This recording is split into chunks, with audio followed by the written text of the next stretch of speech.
friends, in today's video we are doing a lot of last minute Christmas decorating. I'm going to be making some velvet ornaments. This is a DIY I've been looking forward to ever since I saw Studio McGee's Velvet Ornaments that went viral last year. They're not available anymore and I wanted some because they're so beautiful. So I decided to make my own. So we're gonna do a DIY together. We're gonna do some decorating. I'm gonna hang the beautiful prints from our Etsy shop. So we'll show you that. And I've got a cool Amazon gadget to show you that's going to help your lighting in your kitchen and in my kitchen too. So let's get started.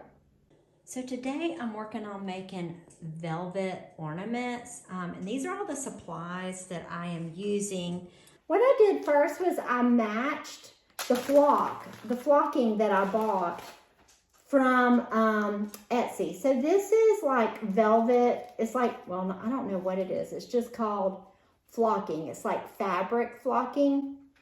And you get so many color options. I'm taking some painter's tape and I put it around the neck of the ornament like so. Then I'm sticking the popsicle stick in here a little bit because I want it to stick out far enough.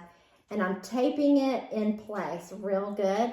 Then I'm gonna get another one and I'm gonna do it again. Okay, so now while I'm painting, I've got something to hold on to.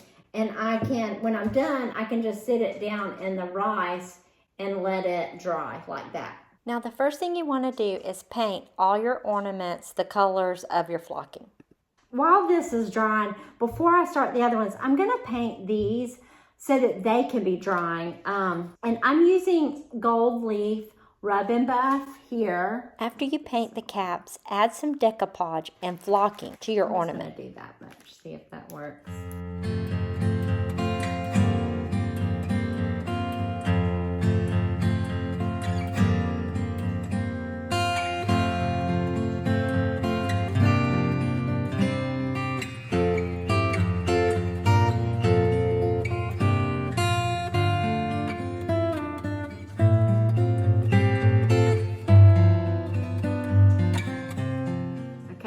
Another one done. Now we're gonna add some ribbon and we're gonna cut about, well, it's up to you. I'm doing about this long.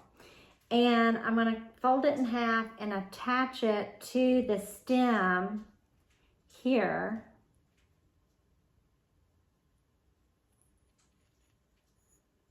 Make a little bow, a little tiny bow. And then this one I'm going to tie in a knot so I can hang it.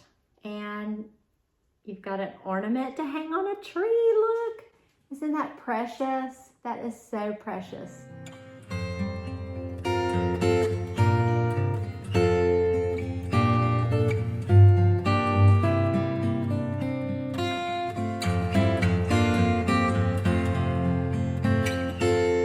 Outside? Come on, let's let Kid outside. There you go. Good morning. Today I'm starting out really early because my daughter and I did a fun DIY last night and we got this idea from my friend Lucy. So I wanted to show you and finish setting it up. We're just gonna go throughout and do some last minute Christmas touches here and there, adding bows to things. This is my favorite part of decorating. The little details are what make your design extra special. So these are the little gingerbread houses that we made. I got this little plastic village from Dollar Tree last year. I'm not sure if they still have it this year, but we basically matched up a toasty, warm brown color that looks like gingerbread in acrylic paint. And then we added the embellishment with a paint pen. There's another one over here that I thought you might like to see, but these little villages light up. So I'm gonna turn them on. I'm gonna add some snow here in a minute, and so you can see how they look all lit up too.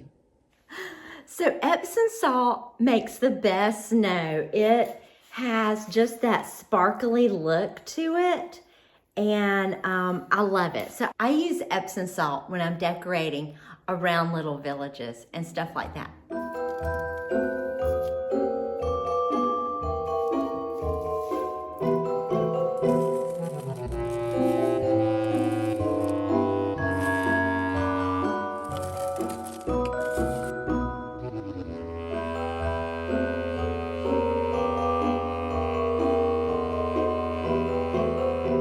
Okay, so it's day 2 and I'm in the kitchen working on a DIY because I just recently got some new under the cabinet lighting to try. This is very similar to my under the cabinet lighting in the butler's pantry, which is a motion activated, rechargeable, magnetic light. So I'm gonna grab that box and show you. Okay, so this is the light that I am actually trying out. These are puck lights. They're small. If you look at it this way, yeah, that actually is the right direction. So they'll hang under the cabinet. I already had something similar. I had some dollar store ones that you push the button and it turns on. They were a sticky material. So I've used a knife and popped those right off. They came right off. But apparently I painted around them when I painted my cabinet.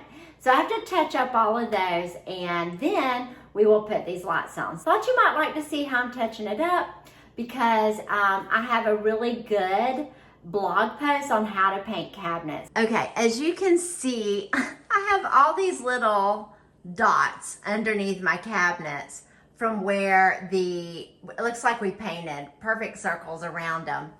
And the way I do this is I'm going to clean the area first with some TSP. Then I'm gonna go over it with this liquid sandpaper. And then while it's damp, I will use a primer. Now I'm just using a primer I have today. I used a really, really good primer. It's in the blog post, so check out the blog post. And then this is my paint color, which you can't tell from here, but it is First Star by Sherwin-Williams. I'll put some TSP in some water, and I'm actually using a paper towel just because I don't want to mess up. I don't want to mess up any rags or anything, just for these tiny little spots. Okay, so for the next step, I'm using this liquid sandpaper, and you use it full strength. So again, I'm just gonna use a paper towel for this because I've got such a small spot to do. And remember, I want to immediately put a primer on this. So as I do this, I'm gonna come right away and do a primer. So I'm just gonna do 2 of these and then put my primer on.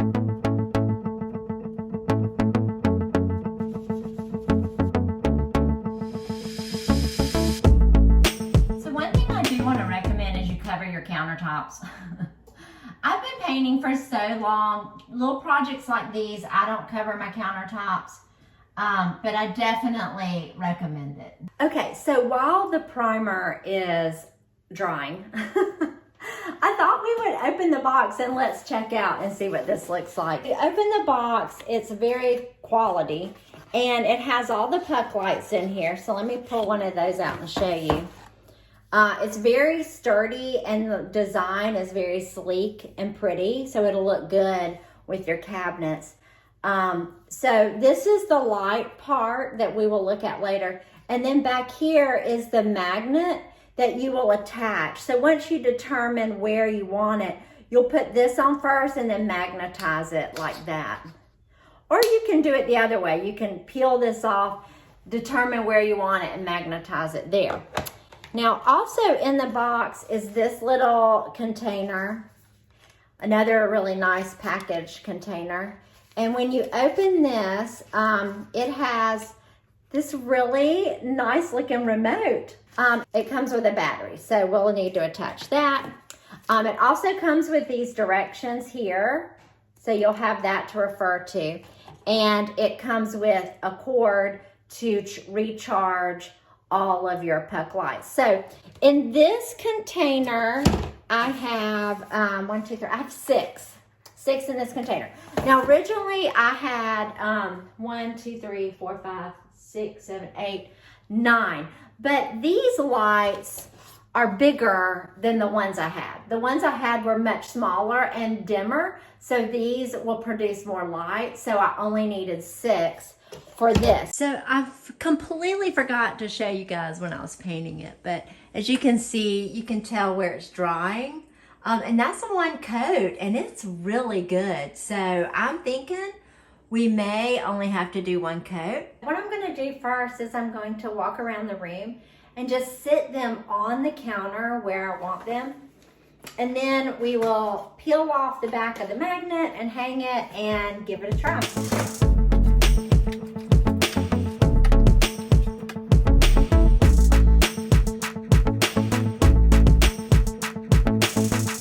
Okay, so they're all up, and I thought you might like to see at this point like how you recharge it. So basically you're just gonna pull it down like so, and then you'll use this port right here with your charging cord, charge it, and then put it back up. And that's it. Now I have under cabinet lighting. So I've had a chance to play with this, and I finally figured it out. There's 2 ways. Okay, first of all, they're all set on number 1. So they're all gonna work together. That was a genius thing they did. Okay, number 2, I have this little remote. I can tap it and turn them off. I can tap it again and turn it back on, or I can hold my finger on it and raise the brightness level up or down. So let's try that. Okay, I just turned them off. Can you see? I'm gonna turn these lights off. That way you can really see. Okay, we're gonna turn them on. Okay, so they're on, and let's hold it and we'll see how they're dimming. Now we're gonna brighten them back up. So that's their brightness. Okay, so the other way we can do this is you run your hand under it about 1 inch to 1.5 inches. Okay, so you run your hand under it and it turns them off, and you run it again. Then I can hold my hand to lower it, or I can hold my hand to brighten it, like that. So I'm touching it.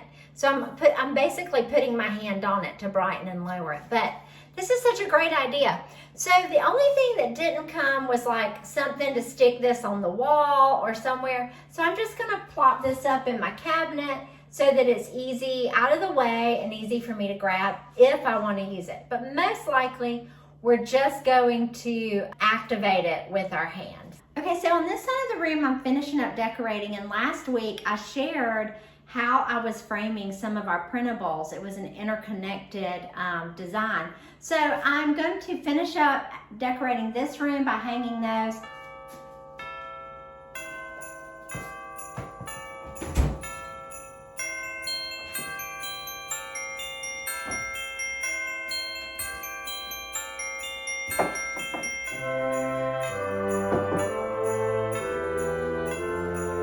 Okay, so that's all for today. I am so glad you came to join me here at Summerhill, and I hope you have gotten some fun ideas or some inspiration or motivation to get out some ribbon and do some decorating, or maybe check out those lights. I hope you are having a wonderful day, and I will see you soon next week. We are headed to Disney, so I'll probably share some inspiration from Disney in the next video. Have a wonderful week. I'll see you soon. Bye.